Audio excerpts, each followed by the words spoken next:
For a long time, the American dream didn't include African Americans. But here in Tillery, North Carolina, that started to change in the 1930s when President Franklin Roosevelt's New Deal provided plots of land to both whites and blacks who wanted to farm. Here, about a mile from the Roanoke River in northeastern North Carolina, black families began new lives farming their own land. In this small town, black farmers grew corn and cotton, but as hard times came in the 1970s and 80s, many families went into debt and faced foreclosure. It was then the pork industry eyed this community as a site for huge corporate hog farms. Local residents knew factory farms would threaten air and water quality, so they resisted, led by an African-American community organizer who never shies away from a fight for what he calls social justice. We already got more pigs than we got people in North Carolina, all right?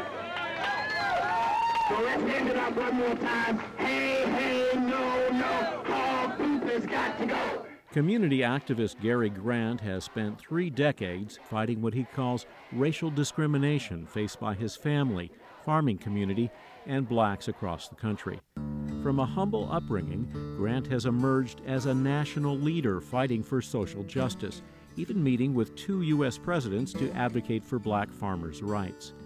In the early 90s, Grant's work took an environmental turn.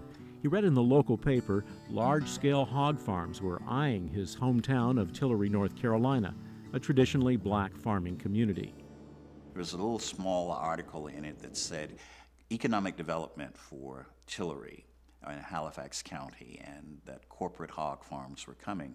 Well, we didn't pay too much attention to it because as farmers, everyone had raised hogs at one time or the other. In 1991, Grant visited the construction site for a nearby hog operation.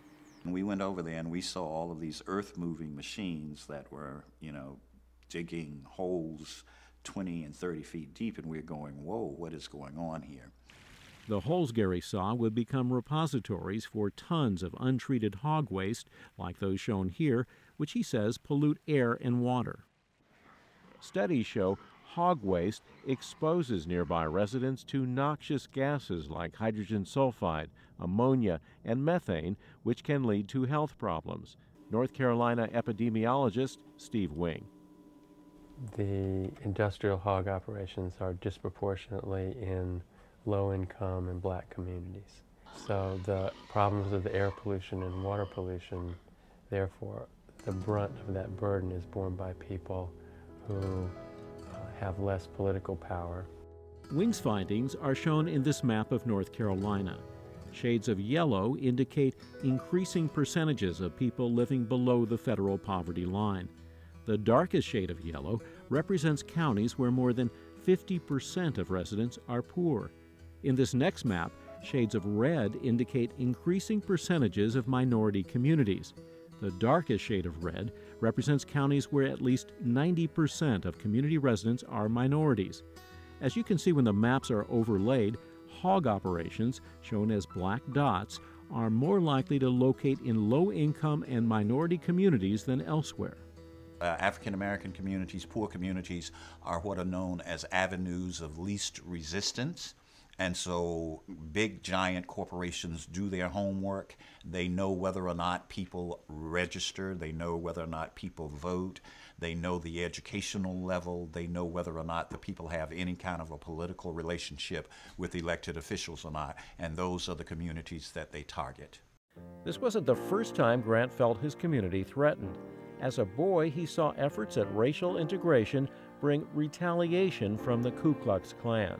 If you've witnessed a Klan burning, I mean, that in itself is enough to say we can't stop until something is done, until justice truly, as Dr. King said, rolls down. Grant fought back. His sister Evangeline Grant, who runs the local cafe, remembers her brother's efforts to stand up for social justice. He's a brave soldier from the time of the Civil Rights Movement. He was one of the few who went down and was willing to be arrested to enter the theater or to enter a building that we were not allowed to go in because of our skin color. I was often the one who did the calling back home to say, he's in jail again. We need $50 to get him out.